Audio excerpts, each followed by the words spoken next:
చూసారు కదండి, చల్లారిన తర్వాత ఇలా వస్తుంది. దీంట్లో మనం పెరుగు బాగా కలుపుకొని ఉంచుకున్నాం కదా, ఆ పెరుగుని ఇలా కలిపేసుకోవాలి. ఇది హెల్త్కి చాలా మంచిది.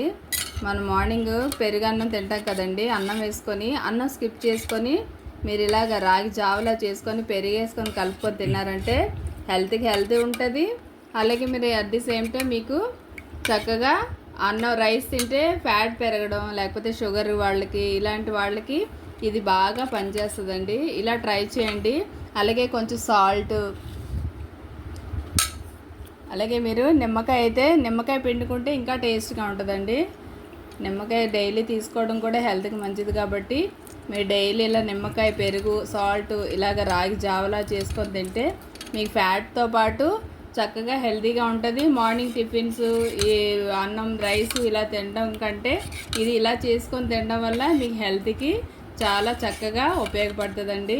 ఈ వీడియో తీసినందుకు, ఈ వీడియో చూసి మీరు చక్కగా వెయిట్ లాస్ కూడా అవుతుందండి. వీడియో చూసి మీరు చక్కగా లైక్ చేయండి, షేర్ చేయండి, సబ్స్క్రైబ్ చేయండి. Thank you.